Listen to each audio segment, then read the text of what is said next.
오늘 아침에 평소보다 10분 정도 집에서 늦게 출발했는데 어찌나 길이 막히던지 오는데 늦지는 않을까, 혹시 예배 방해되진 않을까 걱정하는 마음으로 왔습니다. 알고 보았더니 지난주에 광고해 주신 것처럼 우리 성균관대에서 학생들이 논술시험을 보느라고 길이 많이 막혔던 것 같습니다. 오늘 우리가 추수감사절로 예배 드리고 감사의 예배를 드릴 터인데, 사람의 마음이 염려와 근심이 있으면 감사하기가 참 어려운 것 같습니다. 또한 옆에서 염려하고 있는 사람이 있다면 얼마나 감사 기도하기 어려운지 모릅니다. 우리가 이 시간에 예배하기 전에 잠시 우리 묵상으로 지금 성균관대학교에서 논술시험을 보고 있는 우리 학생들과 또 우리 교회에서 대학 입시를 위해 준비하고 또 고생하고 있는 우리 자녀들을 위해 우리 잠시 기도하고 말씀 듣도록 하겠습니다. 기도하시겠습니다. 하나님 아버지, 오늘 예배하고 이렇게 해주셔서 하나님 우리 자녀들을 위해 기도합니다. 하나님 공부하고 자신들의 앞날을 위해 기도하고 우리 많은 학생들을 주님께서 보호하셔서 하나님 그들을 지켜주시고 그들에게 지혜를 허락하시며 하나님의 길로 인도하여 주시옵소서. 감사하는 마음으로 그들에게 다가가 위로하고 격려할 때 그들의 인생의 아버지 앞에 돌아오기를 원하오니 하나님 그들을 끝까지 붙잡아 주시고 하나님 필요한 것들로 채우시는 하나님의 역사를 경험하는 날 될 수 있도록 인도하여 주시옵소서. 눈물로 기도하는 우리 부모님들과 우리 성도들의 기도를 잊지 않도록 도와주시고 그 마음 간직하여 하나님께 달려나가는 우리 자녀들 될 수 있도록 인도하여 주시옵소서.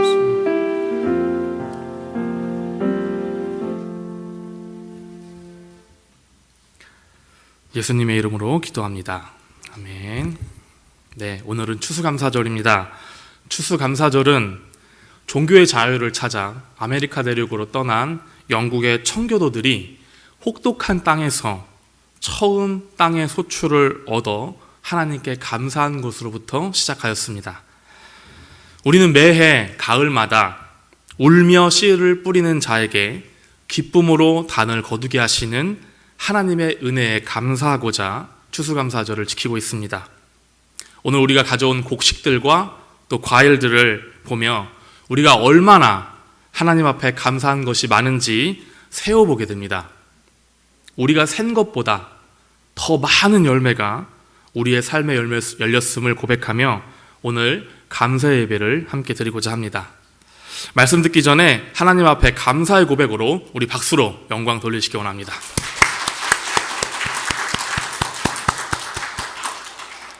자, 오늘은 두 장의 그림을 보며 설교를 시작하려고 합니다.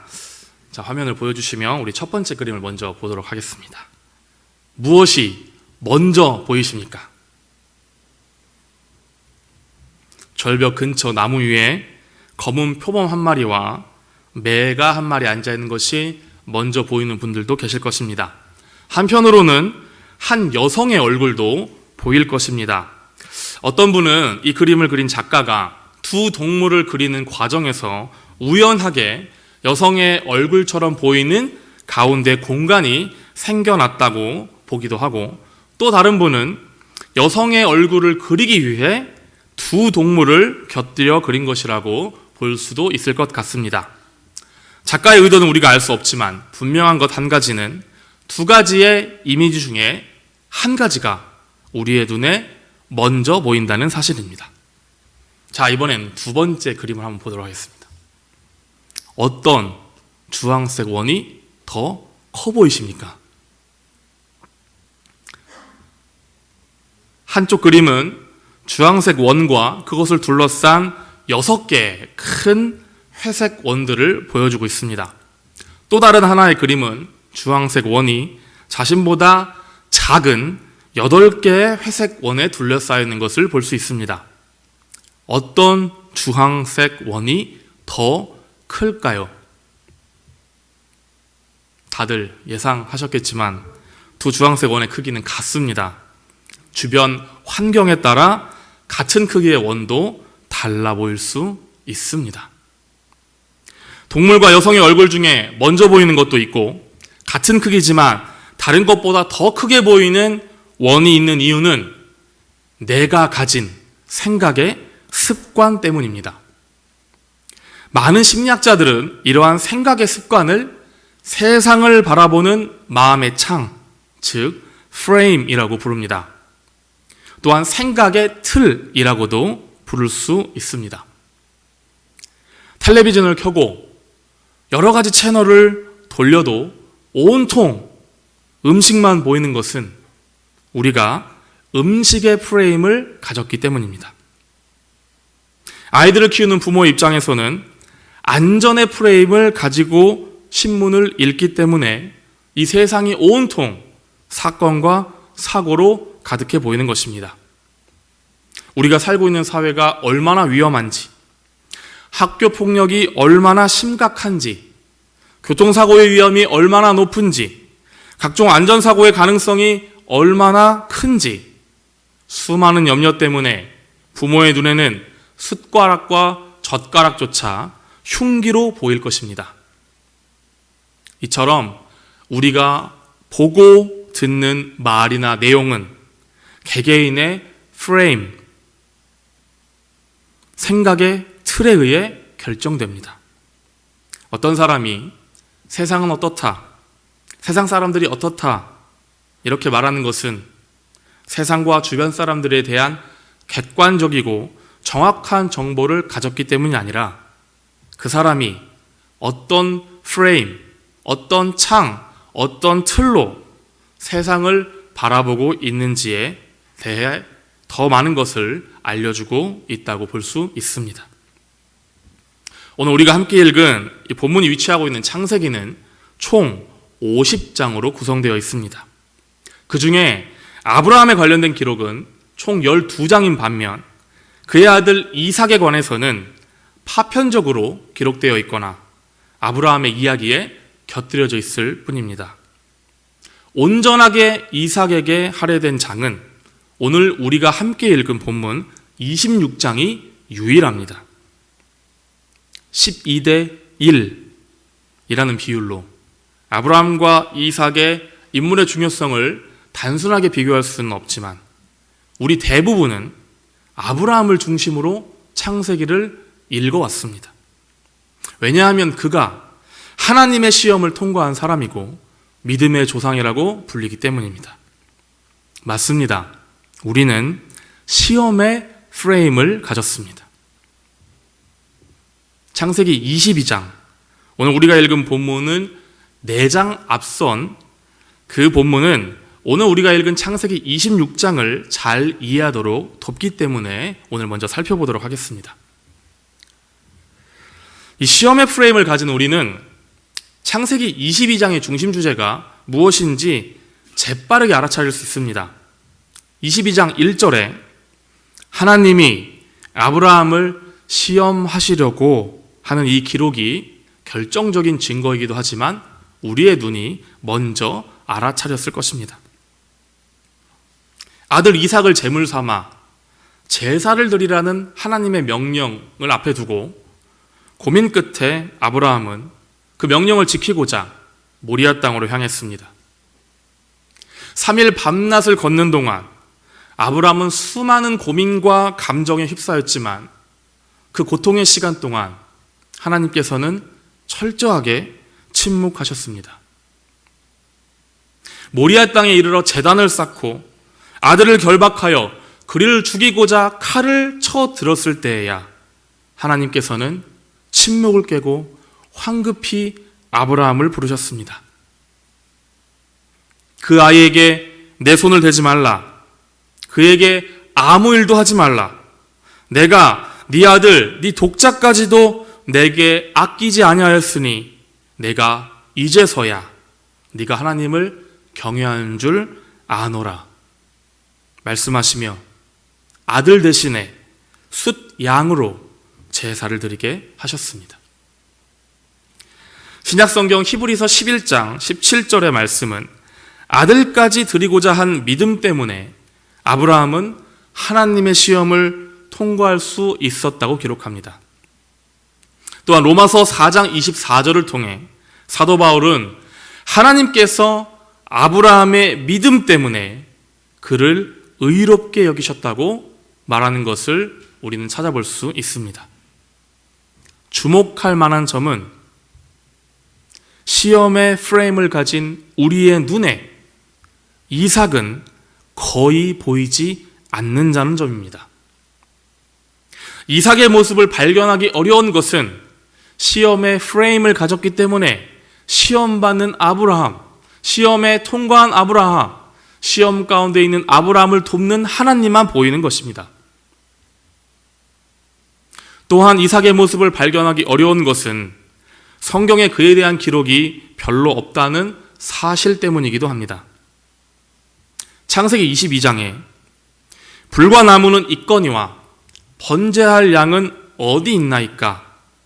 이렇게 질문하는 이삭의 모습을 잠시 보여줄 뿐 그의 생각과 감정은 보여주지 않습니다.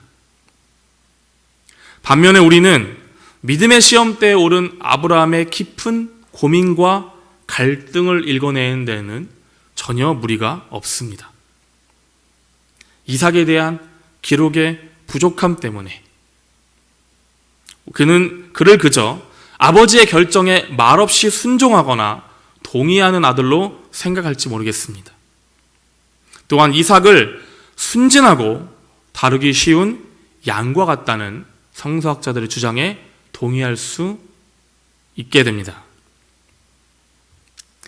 나를 바꾸는 심리학의 지혜, 이런 제목의 책을 쓴 최인철 교수는 프레임을 바꾸면 다른 세상이 보이고 다른 가치를 우선시하게 된다고 주장합니다.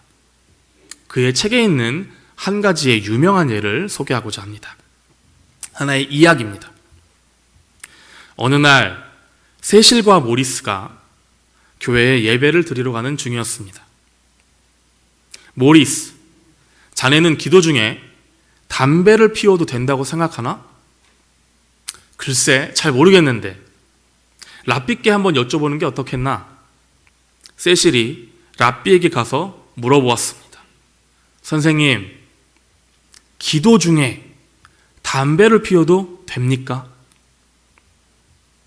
정색하면 선생님이 대답하기를, 형제, 그건 절대 안 되는 일이라네. 기도는 신과 나누는 엄숙한 대화인데 그럴 순 없다네. 세실로부터 랍비의 답을 들은 모리스가 말했습니다. 그건 자네가 질문을 잘못했기 때문이야. 내가 가서 다시 여쭤보겠네. 이번에는 모리스가 랍비에게 가서 물어보았습니다. 선생님, 담배를 피우는 중에 기도하는 것은 괜찮습니까? 얼굴에 온화한 미소를 지으며 선생님은 말씀하셨습니다. 형제여, 기도는 때와 장소를 가릴 필요가 없다네. 담배를 피우는 중에도 기도는 얼마든지 할 수 있는 것이야. 이 이야기를 통해 우리가 얻을 수 있는 교훈은 동일한 행동과 동일한 사건도 어떤 프레임으로 보느냐에 따라 다르게 이해될 수 있다는 점입니다. 창세기 22장에 기록된 사건은 구원의 프레임으로 보면 이것은 아브라함이 시험을 당한 사건이 아니라 하나님 앞에서 목숨을 잃을 뻔한 이삭이 살아나게 된 사건입니다. 히브리서 11장 19절의 말씀이 분명히 기록하는 것처럼 이삭을 죽은 자 가운데서 살리신 이는 아들을 아끼지 않는 믿음을 가진 그의 아버지 아브라함이 아니라 바로 하나님 그분이셨습니다. 하나님께서는 아브라함을 시험하는 가운데 이삭을 살리기 위한 계획을 미리 세워두셨습니다. 숲을 사이에 양의 뿔을 걸리게 하셔서 아브라함이 이삭을 대신할 제물을 찾을 수 있게 하셨습니다. 또한 그 순양을 제물 삼아 예배드리게 하여 하나님께는 영광을 돌릴 수 있었습니다. 그 은혜에 감사하며 아브라함은 모리아 땅을 여호와의 산에서 준비되리라 하는 뜻을 가진 여호와 이레라 이름 붙였습니다. 아브라함의 믿음을 시험하는 곳이 이삭에게는 새로운 생명을 얻은 곳이었습니다. 이곳으로부터 이삭은 자신의 생명을 주관하는 분이 하나님인 것을 체험할 수 있었습니다. 사랑하는 성도 여러분, 이삭과 같이 오늘 우리가 가장 먼저 감사해야 할 것은 우리를 시험하셨던 하나님이 아니라 우리를 살리기 위해 아낌없이 자신의 것을 내어주신 그 하나님의 은혜인 것을 기억하셔야만 합니다. 그 은혜를 통해 우리는 새로운 생명을 얻어 새로운 삶을 살게 되었습니다. 감사해라는 찬양의 가사가 우리가 받은 은혜를 다시 한번 기억하게 합니다. 가사가 이렇습니다. 감사해. 시험이 닥쳐올 때에 주께서 인도하시니 두려움 없네. 또 감사해. 고통이 찾아올 때에 주께서 지켜주시니 승리하리라. 나의 모든 생활 속에서 주님이 함께 하시니 주님의 성령 나를 인도하시네. 이 찬양의 가사가 우리의 고백이 되길 원합니다. 우리를 인도하시고 지키시는 은혜에 감사하며 우리 명각교회 성도들 모두가 되시기를 우리 주님의 이름으로 축원합니다.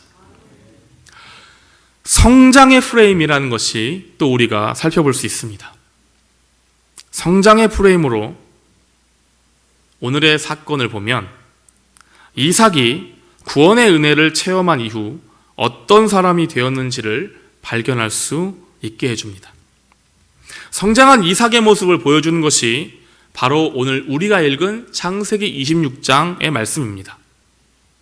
하나님께서 자신이 약속하신 것처럼 아브라함만이 아니라 이삭에게도 큰 복을 주셨습니다. 오늘 본문 12절에서 14절 말씀이 보여주듯이 이삭은 땅의 소출을 100배나 얻어 많은 재물을 소유하게 되었습니다.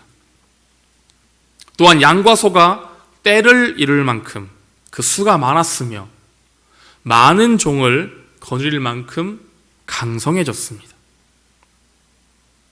아브라함의 아들이기 때문에 태어나기 전부터 큰 복을 받을 것을 약속받은 이삭은 그의 아버지 때문에 도리어 큰 어려움을 당하는 것을 오늘 본문을 통해 볼 수 있습니다.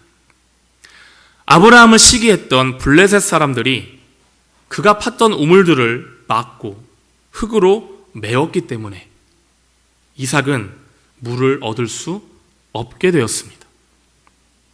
많은 양과 소 그리고 가족들을 데리고 있었기 때문에 이삭은 물이 꼭 필요했습니다. 그래서 블레셋 사람들이 흙으로 메운 우물들을 다시 파기 시작했습니다. 그리고 그곳에서 마침내 삶의 근원을 얻었습니다. 그러나 이삭의 어려움은 여기서 끝나지 않았습니다. 이삭이 확보한 삶의 근원은 욕심났던 그랄 목자들 때문에 다툼의 원인이 되었습니다. 그랄 목자들은 이삭의 우물이 자신들이 거주하는 그랄 땅에서 얻은 것이기 때문에 그곳에서 얻은 물은 모두 자신들의 것이라고 주장했습니다. 이삭은 그곳 우물을 다툼을 의미하는 에색이라 이름 짓고 그랄 목자들에게 그 우물들을 양보합니다. 이삭은 그곳에서 또 다른 우물을 파기 시작했습니다. 그러나 그랄 목자들과 그 우물 때문에 또다시 다투게 되자 그 우물을 신나, 즉 대적함이라는 뜻의 이름을 짓고 한 번 더 양보합니다. 또 다른 다툼을 미연에 방지하고자 했던 이삭은 이번에는 거주지를 옮겨 다른 우물을 팠습니다. 그제서야 다툼이 멈췄습니다. 이삭은 그 우물을 여호와께서 우리를 넓게 하셨다는 의미의 르호봇이라는 이름을 붙였습니다. 이삭은 다툼과 갈등을 유발하는 블레셋 사람들과 그랄 목자들을 힘으로 제압하지 않았습니다. 그는 자신이 가진 우물을 양보하면서까지 그들과 싸우지 않으려 노력했습니다. 그는 정복 대신 평화를 선택한 것입니다. 이삭의 눈에는 자신의 아버지의 힘에 눌려 살아온 블레셋 사람들과 그랄 목자들의 억울함이 보였을 것입니다. 싸워서 승리를 쟁취하던 아버지와 달리 이삭은 억눌려온 사람들의 아픔과 고통을 헤아리며 자신의 것을 아낌없이 내어줍니다. 유목민족에게 가장 중요한 자산인 우물을 내어주고 또 다른 우물을 찾아 거주지를 옮기고 우물을 파는 수고를 감수하면서까지 이삭은 양보하고 또 양보합니다. 이삭이 아낌없이 자신의 우물을 내어줄 수 있었던 이유는 이미 모리아 땅에서 자신을 위해 숫 양을 준비하여 베푸셨던 여호와 이레를 만났기 때문입니다.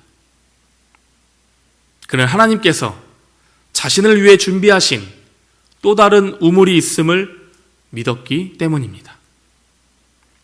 여기서 우리는 한 가지 질문을 갖게 될 것입니다. 이삭이 본래 온유한 성품을 지녔기 때문에 여러 번이나 자신의 우물을 다른 이들에게 양보할 수 있지 않았나 하는 질문입니다. 목숨을 잃을 뻔한 상황에서도 말없이 아버지를 따랐던 것을 보면 이삭은 분명 온유한 성품을 가졌을지도 모르겠습니다. 그러나 성경을 통해 이삭의 삶을 자세히 살펴보면 그는 날 때부터 온유한 사람이었다고 보기는 어려울 것 같습니다. 그의 삶은 갈등의 연속이었기 때문입니다. 아들이 없는 아브라함에게 내가 너로 큰 민족을 이루고 내게 복을 주어 내 이름을 창대하게 하겠다 약속하신 하나님께서는 아브라함이 100세가 되던 해에 아들 이삭을 주셨습니다. 얼마나 귀한 아들이었는지 아브라함은 자신의 아들에게 웃음이라는 뜻의 이삭이라는 이름을 붙여주었습니다. 아들이 자라 젖을 떼었을 때 큰 잔치를 베풀 정도로 아들을 사랑했습니다. 이삭을 놀리는 이복 아들 이스마엘을 꾸짖고 내쫓을 정도로 이삭을 세심하게 지켜보며 그를 철저하게 보호했습니다. 이삭은 참 귀하게 자란 아들이었습니다. 그러나 이삭의 눈으로 보면 그는 참 많은 갈등을 겪으며 자라온 사람이었습니다. 믿음의 선구자였던 자신의 아버지는 늘 사건과 사고에 휘말렸고 그의 신변을 위협하는 사람들과 갈등과 다툼이 끊이지 않았습니다. 자신의 어머니 사라는 여종 하갈을 2번이나 내쫓을 정도로 심각한 갈등 속에 있었습니다. 이삭은 자신의 출생 이후 자신의 집안에 갈등과 다툼이 끊이지 않았음을 어릴 적부터 보고 알고 있었을 것입니다. 모리아 땅에서 하나님께서 준비하신 것은 이삭을 대신할 숫 양만이 아니었습니다. 하나님께서는 이삭을 자신의 언약을 성취시킬 도구로 준비시키고자 하셨습니다. 그를 성장시키길 원했던 것입니다. 그렇기 때문에 우물을 둘러싼 갈등과 다툼은 이삭을 성장시키기 위해 하나님께서 준비하신 환경인 것입니다. 하나님의 계획하에 이삭은 오랫동안 갈등 속에서 인내하는 법을 배웠습니다. 우물을 막고 흙으로 메웠던 블레셋 사람들을 미워하지 않았고 자신이 판 우물을 빼앗는 그랄 목자들을 힘으로 제압하지도 않았으며 자신이 다른 우물을 찾아 나설 때까지 참고 또 참았습니다. 시기와 질투로 가득한 사람들과는 달리 이삭은 우물을 빼앗기면서도 자신을 넓게 하신 하나님을 찬양하며 제단을 쌓아 하나님께 영광 돌렸습니다. 성장의 프레임으로 보면 하나님께서는 계속해서 우물을 빼앗기는 이삭을 하나님의 사람으로 만들어 가심을 볼 수 있습니다. 또한 이삭은 아버지 아브라함처럼 싸워서 이기거나 어머니 사라처럼 누군가를 내쫓는 방법 대신 자신의 것을 내어주는 양보의 방법을 선택했습니다.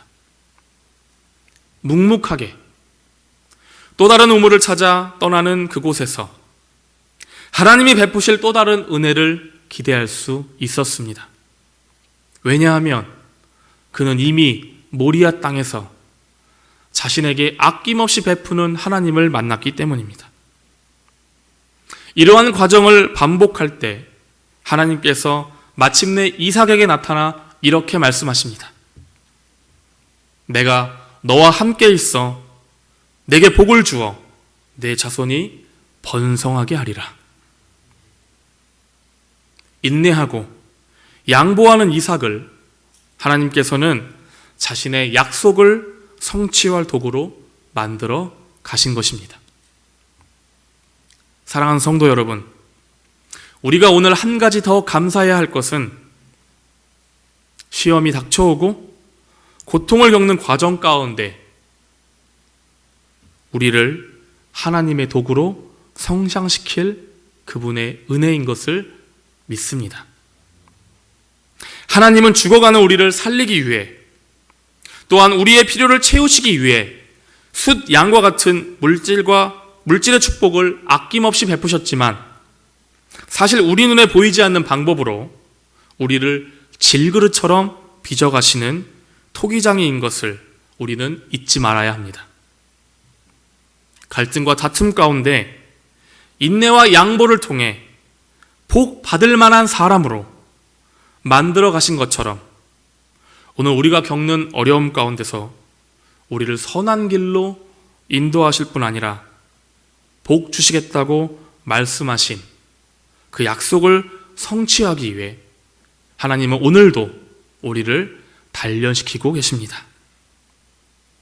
사랑하는 성도 여러분, 고통 가운데, 다툼 가운데, 시험 가운데, 어려움 가운데 베푸시는 하나님의 은혜를 경험하시기를 주님의 이름으로 축원합니다.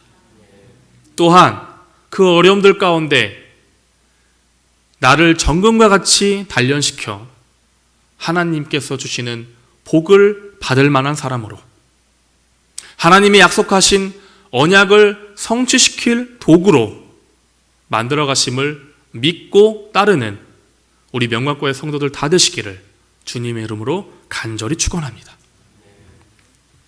말씀을 기억하시며 화면에 나와 있는 기도 제목을 한번 읽고 우리 묵상으로 기도하겠습니다. 첫 번째 기도 제목 우리 다 함께 읽겠습니다. 시작. 우리를 다시 살게 하신 은혜와 우리의 필요를 채우기 위해 아낌없이 베푸시는 은혜에 감사하게 하옵소서. 두 번째 기도 제목입니다. 우리가 가진 것들을 내어놓을 때 우리를 하나님의 언약을 성취할 도구로 삼으실 은혜를 기대하며 다시 한번 감사하게 하옵소서. 아멘. 두 가지의 기도 제목을 놓고 우리 함께 기도하겠습니다.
우리의 손으로 센 것보다 더 많은 것을 주신 하나님의 은혜에 감사합니다.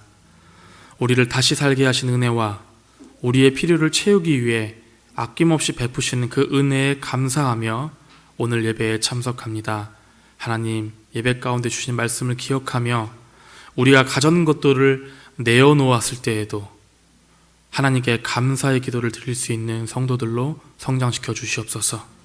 하나님께 복 받을 만한 사람으로, 하나님의 언약을 성취할 만한 도구로 삼으실 그 주의 은혜를 기대하오니 이번 한 주도 우리와 동행하시며 우리를 성장시켜 주시옵소서. 다시 한번 감사드리며 예수님의 이름으로 간절히 기도드리옵나이다.